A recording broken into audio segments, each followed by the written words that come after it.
Hi guys, ആമസോണിൽ എന്താണ് വന്നിട്ടുള്ളത് കാണാം. കുർത്തി സെറ്റ് ആണ് കേട്ടോ. ഈ ടോപ്പില് ഓർണമെന്റൽ ഡിസൈൻ ആണ് വന്നിട്ടുള്ളത്. ബ്ലാക്ക് കളറാണ്. 3/4 സ്ലീവ് ആണ്. സ്ലീവില് ഇവിടെ ഇങ്ങനെ ഒരു സ്റ്റിച്ച് പോയിട്ടുണ്ട്. ഇതിലിങ്ങനെ പാച്ചസ് ഉണ്ട് കേട്ടോ.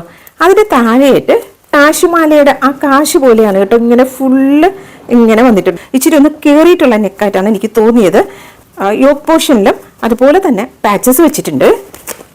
അതിന്റെ താഴെയായിട്ട് ഓർണമെന്റൽ ഡിസൈൻ ആണ് പോയിട്ടുള്ളത്. എടുത്തു പറയേണ്ടത് ഇതിന്റെ ഫാബ്രിക് ആണ്. ഇത് ഇമ്പോർട്ടഡ് ഫാബ്രിക് ആണ് കേട്ടോ. ഇതിങ്ങനെ സ്ട്രെച്ചബിളും ആണ്. ബാക്ക് സൈഡ് ഇങ്ങനെ പ്ലെയിൻ ആണ്. ബാക്ക് സൈഡിൽ ഇവിടെ ഇങ്ങനെ ഒരു ബട്ടൺ കൊടുത്തിട്ടുണ്ട്. ബോട്ടത്തിലും ഇമ്പോർട്ടഡ് ഫാബ്രിക് ആണ് കൊടുത്തിട്ടുള്ളത് കേട്ടോ. ഇങ്ങനെ രണ്ട് സൈഡും എലാസ്റ്റിക് ആണ്. പലാസോ പാൻ്റ് ആണ്.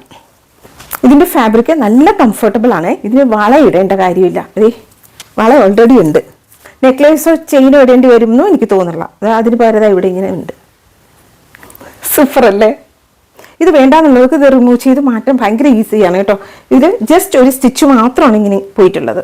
ടോപ്പിന്റെ ലെങ്ത് 48 ഇഞ്ചും ബോട്ടത്തിന്റെ ലെങ്ത് 39 ഇഞ്ചും ആണ്. നല്ല ലെങ്ത് ഉണ്ട് കേട്ടോ. എത്ര ഹൈറ്റ് ഉള്ളവർക്കും ഇത് സൂപ്പർബായിട്ട് മാച്ച് ആവും. 649 റുപ്പീസ് ആണ്. 649 രൂപ. ഇതെനിക്ക് ഭയങ്കര കോസ്റ്റ്ലി ആയിട്ട് തോന്നുന്നില്ല. 649 റുപ്പീസ്. കാര്യം എന്തെന്ന് പറഞ്ഞാൽ ഈ ഒരു ഫാബ്രിക് ക്വാളിറ്റിയാണ്. അതായിരിക്കണം ഇത് കുറച്ചൊരു എക്സ്പെൻസീവ് സൈഡിലേക്ക് വന്നത് കേട്ടോ. അവരോട് സൈസ് എടുത്താൽ മതി. എനിക്കിപ്പോൾ 1 സൈസ് ബിഗറാണ് കിട്ടിയിട്ടുള്ളത്. പക്ഷെ ഇച്ചിരി വലുതാണ് കേട്ടോ. പ്രോഡക്റ്റ് ലിങ്ക് ഡിസ്ക്രിപ്ഷനിൽ കൊടുത്തേക്കാവേ. നമുക്കിനി അടുത്ത വീഡിയോയിൽ കാണാം. അതുവരെയും എല്ലാവർക്കും thanks for watching. Bye bye. Take care.